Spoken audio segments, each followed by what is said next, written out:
और सर क्या आप लोग जो है यूनाइटेड नेशन सिक्योरिटी काउंसिल में आपने कोई 26/11 की जो है 26/11 की आप लोगों ने वीडियो चलाई है और एफएटीएफ को लेके, क्योंकि पाकिस्तान ग्रे लिस्ट से बाहर आ गया है, तो काफी बात की गई है, ऑब्जेक्शन किया गया है और कुछ परसेंटेज वगैरह भी बताई गई है कि जी वो बढ़ सकती है और टेररिज्म की एफएटीएफ से बाहर निकलने की वजह से। साथ साथ आप लोगों ने चाइना को लेकर भी काफी क्रिटिसिज्म की है, क्या कहेंगे आप?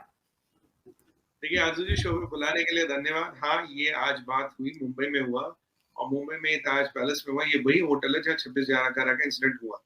It's exactly the same. आज एक, अगर आप इसको देखिए, कहने में तो ये नॉर्मल खबर लगती है, आपने इतराज किया, क्लिपिंग चलाई, वो चलाई, बट अगर आप इसके डीप में जाए तो चीज बहुत गहरी है आरजू जी।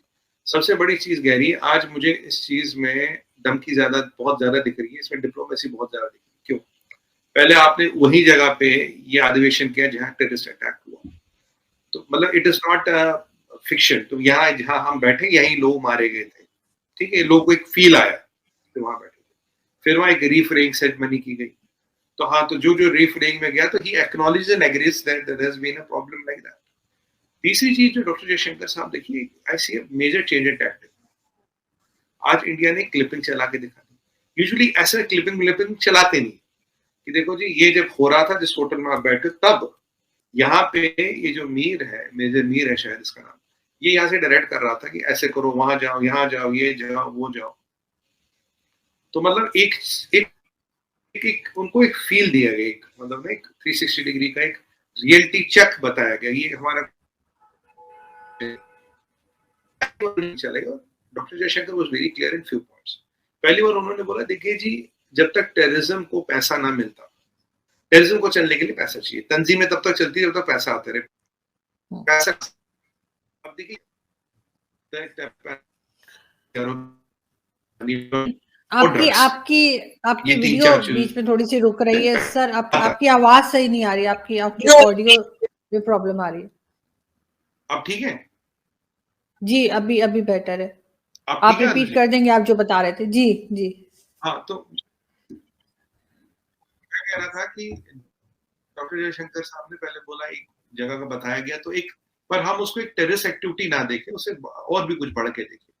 हुआ क्या? डॉक्टर जयशंकर साहब का कहना, देखो भैया ऐसा है, टेररिज्म को चलाने के लिए पैसा चाहिए, ठीक है, पैसा चलेगा तो तंजीमें चलती है। अब पैसा कहाँ से आता है? पैसा का एक बहुत बड़ा चीज है money laundering. Money laundering, drugs का धंधा, फ्लश ट्रेड का धंधा, हथियारों का धंधा, ये 4-5 धंधे मिलके ड्रग्स को, ये टेररिज्म को चलाते हैं। अगर इन पे प्रतिबंध लगाया जाए तो ड्रग्स का कारोबार रुक सकता है। उन्होंने बोला कश्मीर में प्रतिबंध लगाया, एफएटीएफ के ग्रे लिस्ट में था पाकिस्तान, और कश्मीर में एक्टिविटीज खत्म हो गई।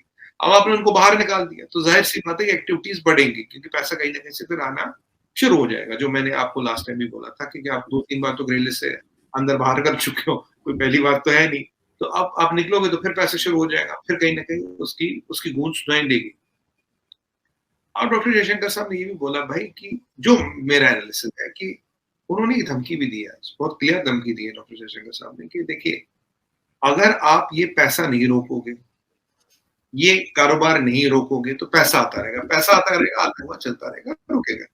अगर आतंकवाद को रोकना, पैसा रोकना इज वन प्रोसेस, ये बीच का ब्लॉक है, 2 ब्लॉक है अर्जुन जी, ये आतंकवाद है, ये बीच में पैसा, और ये यहाँ ये 4-5 एक्टिविटी है जो इस पैसे को जनरेट करती है।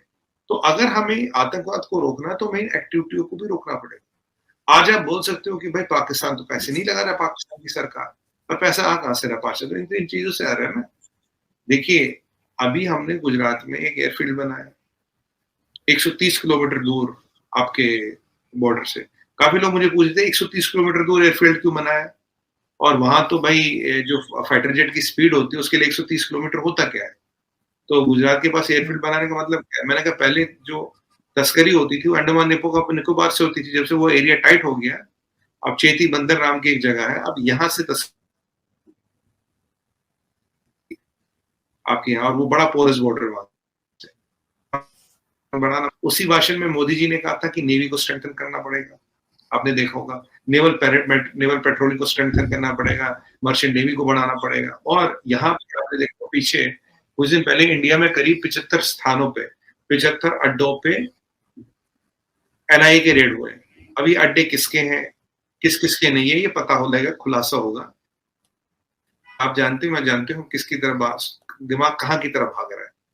तो ये जो चीज है ये भी काम हो रही है। तो अब अगर इंटरनेशनल बॉडी इस चीज को कंट्रोल नहीं कर पा रही है या नहीं कर पाई, तो हमें अपने लेवल पे आके कंट्रोल करना पड़ेगा और इसकी कार्रवाई हो रही है। और मैं आपको ये भी बता दूं, जो नेशनल इन्वेस्टिगेशन एजेंसी है, कल परसों ये भी खबर आई थी, उसके उसके हर स्टेट में ऑफिस होगा। और एक स्टेट में ऑफिस ही नहीं होगा परमानेंट ऑफिस, कुछ जिले ऐसे हैं, 200-250 जिले करीब, जिनमें परमानेंट ऑफिस होंगे। तो धीरे धीरे अब आप देखेंगे India is on the path of police reforms and also judicial reforms, क्योंकि हमें चाहिए कन्विक्शन रेट 90%। और अगर ये चीजें बाहर नहीं रुकेंगी, अगर अब भी मीर पे टेक्निकल होल्ड लगाता चाइना, तो इसका मतलब है चाइना टेररिज्म को सपोर्ट कर रहा है, चाइना टेररिज्म के साथ है। और वो क्लिपिंग के बाद अब वो चाइना का लोग बातें घुमा रहे थे कि नहीं म्यूचुअल इंटरेस्ट हो, देखिए इस टाइम का ये म्यूचुअल इंटरेस्ट वगैरह कहने का टाइम निकल गया। हम अपने देश में करेंगे जो हम कर सकते हैं, उसके लिए वर्क इन प्रोग्रेस है। इंटरनेशनली जो करना पड़ेगा वर्क इन प्रोग्रेस है। अगर इजराइल को हक है अपने इंटरेस्ट को कहीं भी प्रोटेक्ट करने का, तो आजू जी मैं आपके चैनल पे खुल के बोलता हूँ, हमें भी हक है अपने इंटरेस्ट को कहीं भी प्रोटेक्ट करने का। उसके लिए जो भी करना पड़े, जैसे भी करना पड़ेगा, क्योंकि हम ये इंटरनेशनल ड्रामा और फसाड़ों पे ज्यादा दिन नहीं चल सकते। क्योंकि आज हमने अपना स्टैंड वाजे कर दिया, देखो भैया ये हमारी परिस्थिति है, आप कर सकते हो तो करो। उसके बाद भी चाइना, ये बड़े बेगैरत किस्म के लोग हैं, बड़े बदतमीज जहल किस्म के लोग हैं। आज भी कुछ म्यूचुअल की अंग्रेजी, जैसे इनकी अंग्रेजी तो वीक होती है, पता नहीं कोई लिखा पिखा पढ़ा, म्यूचुअल की गोलगप्पे तल रहे थे वहां पे। कौन सा म्यूचुअल, क्या म्यूचुअल नहीं है, ये सामने ये क्लिप तुम्हारे सामने में बैठे हो, इतने लोग मारे, दुनिया ने देखा, और आज भी तुम बात करो म्यूचुअल म्यूचुअल म्यूचुअल की। और हमें साथ काम करना चाहिए, कि साथ और काम करने के दिन निकल गए। आप आरजू जी जानते हैं मैं डायरेक्ट बात करता हूँ, मैं इन बिटवीन द लाइंस बात नहीं करता, और मैं तो प्रेडिक्ट भी बोल देता हूँ कि मुझे क्या लगता है और आगे क्या होने वाला हो, क्योंकि this is what I think my strength is. ये आज बहुत बड़ी धमकी दी गई, इंटरनेशनल प्लेटफॉर्म पे वाजे कर दिया गया, you can not take India's interest for granted, India will do whatever it is required. अगर वो बालाकोट करना है बालाकोट होगा, अगर वो सर्जिकल स्ट्राइक करनी है सर्जिकल स्ट्राइक होगी, अगर हमें कुछ एसेट्स को जहां कहीं भी न्यूट्रलाइज करना हो वो भी किया जाएगा। और व्हाटएवर, देखिए अगर जहां जहां 150 करोड़ लोगों के जानमाल का की बात होती है, तो ये करना पड़ेगा, क्योंकि हम ये तंग आ गए डॉजियर बेच बेच के, प्लेटफॉर्म बोल बोल के। आज तो हमने क्लिपिंग भी दिखा दी, और ये बेगैरत चीनी ऐसे आज भी फिर भी पता नहीं क्या गोल गोल बातें कर रहे हैं।